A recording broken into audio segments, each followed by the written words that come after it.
Okay, I've never really done a video like this before, but essentially I want to talk about my 7-year relationship and how I didn't just love him, how I literally became him. Before we get started, I just want to say I am human and I am living in the human experience. This is something that is vulnerable for me to share. And this doesn't make me less credible for the type of content, the type of education, or the type of coaching that I do. This makes me a better coach because of the lived experiences that I have had in relationship and out of relationship. And I think sometimes people forget and they expect you to be perfect, but that's not actually what makes a good therapist, a good coach, a good educator. It's normally somebody who has embodied all of that shit and literally who's gone through the hard stuff, who's gone through the struggle, and who has come up on the other side. At least that's who I want to be teaching and learning from, because anybody can read a book, but have you actually lived through that experience? So just try to chill on the judgment. I was really young when this was happening, and it took me into my late 20s. So bear with me here. There's obviously things that I'm not going to include in here because there are details of my personal life and my childhood that I don't want to talk about on camera. Maybe one day I will, but not in this video. So obviously I have to give you a little bit of a backstory of where I was and who I was when I met Dylan to allow these things to happen, because it's really, really important. When I met Dill, I was about 19 turning 20. I was just closing the court case that I had for an SA that had happened to me. I was wrapping things up there. I was not processing my trauma in a really healthy way. I was abusing substance. I was drinking. I was partying. I was still young, so I think I would have still done that anyway. I just leaned into that experience tenfold and would go hard. I was more of a binger where I would binge do drugs and I would binge drink, which was actually really scary. There's a lot of things that I did. I also was hypersexual, trying to connect, trying to seek validation because I was hurting so bad, and I was turned off completely, like literally numb. But there was one thing that I think ultimately saved my butt was bodybuilding and starting to train so I could learn how to fend myself or defend myself. Like, I needed to build muscle. I wanted to become stronger because in my head, if I was stronger, then that essay wouldn't have happened. So that actually kickstarted something that I was not known for, which was discipline and structure and follow through. Because when you are wanting to compete, you need to have all of those things if you want to be successful. So I was really challenging myself there. And on that journey of bodybuilding, I met Dill when I was working construction, and he was into the same things that I was. And so we kind of like hit it off. We started talking about this stuff, and I started to realize, damn, like this guy really knows himself. He's like talking about starting a business, and he's younger than me. And he doesn't really like to party a lot. He's got his head on straight. He's family orientated, and he's just like shining super bright. Like, what is that? And he is so disciplined. Little did I know at that time, like, he was also very, very, very, very stubborn, but his mind was strong, and I really admired that in him. When we first started dating, I used to call Dylan my savior, and I really truly meant that. But I also was struggling so much mentally. Like, in the beginning of our relationship, damn, like I was really freaking low. I was trying to sabotage the relationship, self-sabotage. I was in destruction mode still. He had more calm, and I was addicted to the chaos. My emotions were up, down, up, down. Oh my God, it was wild. The suicidal ideations that I'd have that he'd have to talk me through was crazy. But I was like 19, early 20s. It was messy. It was raw. It was human. It was literally all my experience. Anyways, Dylan ended up introducing me even deeper and getting me even deeper into mindset, discipline, and bodybuilding. He literally was, as he was growing, he was getting me on board. I watched him build the back end of a business. I watched him do his bodybuilding and go all the way to nationals. Like, I watched all of this stuff happen, and I was his biggest cheerleader, and he even trained me for my second competition. And then after he trained me, I was like, I'm never doing this ever again. But that's kind of where I realized, actually, was when he trained me, and after that I didn't love bodybuilding anymore, and it was too hard on my mind and on my body. It really messed up. Fuck that. It really fucked up my body. It really messed up my body. It really messed with my mind. It was no good. So I was able to continue that experience and to do the things with him that he loved to do because I watched and supported him to go through it. Now, because I was literally in a crisis and a identity crisis, I didn't know who I was, and I definitely didn't know how to find out who I was. This was happening subconsciously. I wasn't conscious of not knowing who I was. I thought I knew who I was, but I saw this man in front of me who could lead himself, so I followed because I also was vulnerable and I was also learning, and I knew that he was doing much better than how I was doing. So I just did everything that Dill did. And yeah, it started healthy, and then it slowly started to become unhealthy.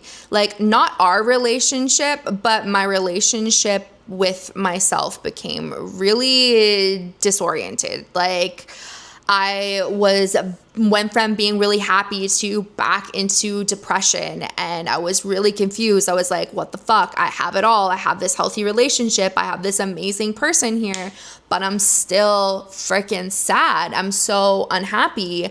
And then I tried to take my life, and he ended up saving me. And it was just kind of this whole moment that just really shifted the relationship.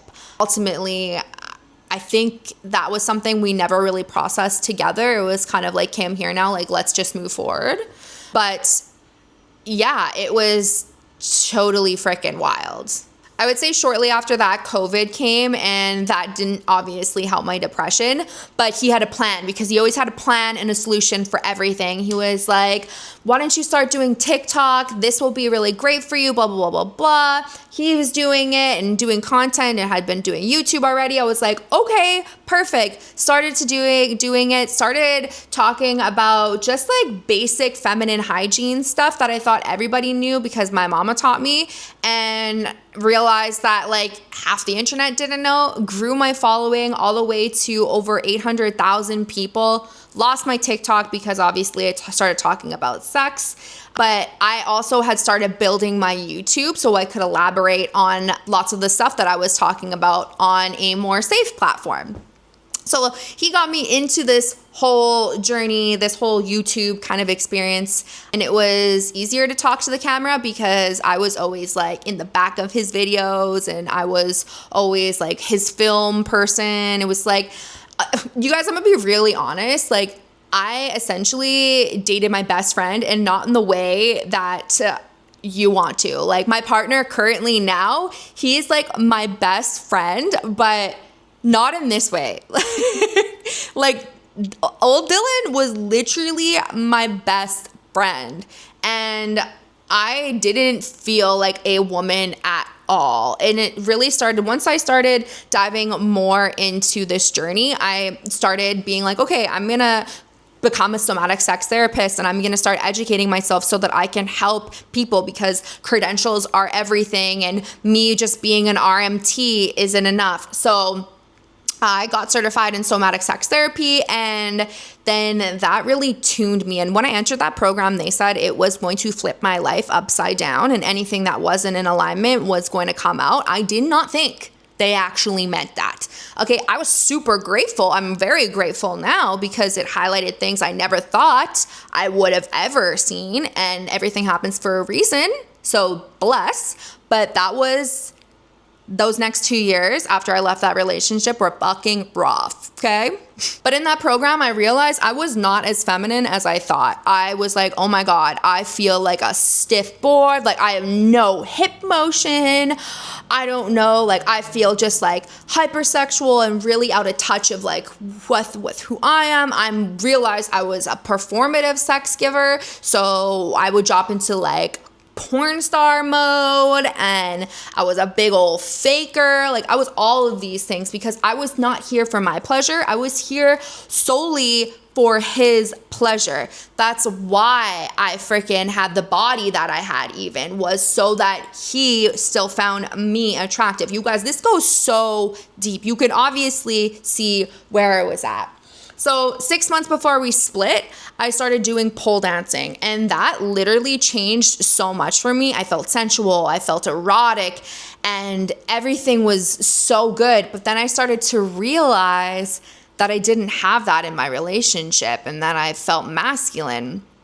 And then there was a lot of other things that were happening during that time too. And essentially we decided to split, and I didn't know. I'm like, should I date a girl? Like, is that what I'm needing? Because will that make me feel more feminine? I had felt this for a long time, and I was going back and forth, back and forth, back and forth. But really the main shift that happened was when I went to somatic sex therapy school, and I realized that I had really lost myself and I had no idea who I was. I didn't know my preferences, my hobbies, my identity. Everything that I did just felt like an extension of him. I couldn't even tell where I began and where he ended. We were so codependent. It was crazy. Once we had split, I literally had zero choice other than to look at myself. And that's kind of what started this whole healing journey. And you know what? I'm going to be honest with you guys. I could not sit with myself. I could not fucking sit with myself. I couldn't stand myself. I just started drinking again. I started partying again. I could not handle it. And I was going through this transition online in my earlier YouTube videos, and I don't even think people noticed how messed up I was. I was literally crying all the time. I was so depressed, and I hopped into the current relationship that I'm in now. And obviously that is a whole nother video on its own, and I will wait until Dill comes home to tell that story, because that's one that's also wild and so freaking beautiful at the exact same time.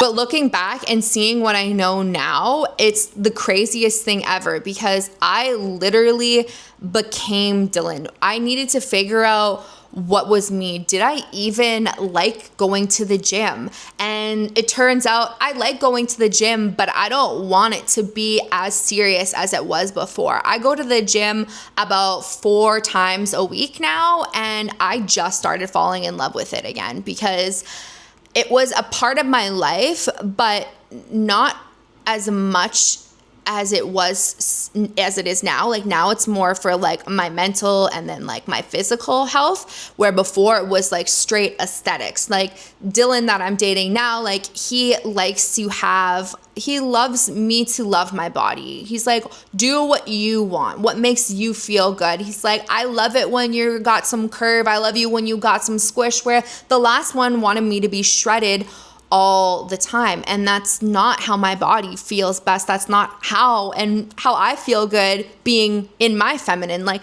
I like squish. I like the booty to bounce back when it's getting clapped out, like, you know? So, and Dill now makes me feel so good about my body. He literally helped me fall in love with my body in just so many different ways, because I had fallen in love with my breast again. I'd fallen in love with my vulva.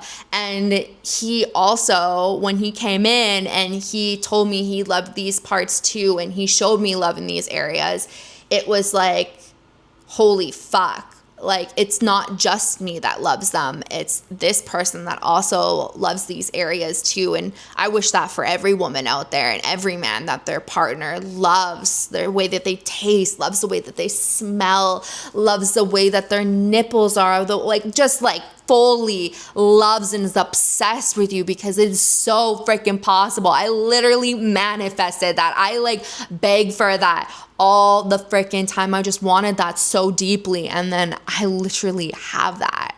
But honestly, now who I am now with all the healing and the reflection, I have so much gratitude for old Dill, what he gave to me, what he taught me. I have so much gratitude for him saving me and for him getting me literally into a safe space. I think my biggest lesson in that relationship was you can be loved for who you are. And even now, there are lots of lessons that come up. One of the ones that just came up like a couple of months ago is it's safe to trust yourself. Like, I know how to make the right call in business. Like, I don't need him making the call for me or doing a business thing for me. Like, I get to do it, and I will move in the way that my intuition lets me and tells me to. I will make my own mistakes. That's the most beautiful thing of life, is there's so many like intertwined things on your healing journey where you come back and you're like, oh my gosh, like there's another beautiful lesson. There's a pattern that's going on here. Like, self-reflection is so important. That's how we learn. That's how we become better for ourselves and then the people around us. So maybe you're watching this and you're like, holy crap, that's happened to me before, or maybe that's currently what's happening to me right now. And I just want you to know that obviously you're not alone, and this happens to many people. It's actually super common in disorganized attachment style, which I was. So if you've ever felt like you are becoming your partner, or maybe loving somebody will make you lose yourself or make you less important, you're not alone, and it's not too late to come back home to yourself. It's never too late. I want to really illuminate what codependence is, because I think it's really important that we know, because a lot of us are doing this. Codependence isn't just needing somebody. It's needing them to be okay so that you're okay. It's when your sense of self starts to revolve around another person's emotions, their needs, their validation. Maybe you start making their moods your responsibility. This is something I really have to be conscious of still, and that I have come such a long way on. But when you lose touch with what you actually want, your nervous system feels that, and it just starts scanning. Are they happy? Am I enough? Are they mad? Did I do something? This can look like love, but honey, it's really survival. And it usually starts from something deeper, like childhood patterns, where your love had to be earned, or where your needs were second to someone else's. In relationship, it often means merging identities, struggling to set boundaries, or feeling guilty for having your own desires. People get this twisted. It's not about being too clingy. It's about needing them to be close so that you feel safe, even if that closeness costs you your truth. Anyways, this is the end of Miranda's podcast. If I had a podcast, it wouldn't be called that. It would probably be called like Spiritual Baddie or something, but yeah. Let me know in the comments if this has happened to you, you know somebody this has happened to, how you pulled yourself out of it, any questions, let me hear. I'm here for it. All right, baby. I love you, and I will talk to you later.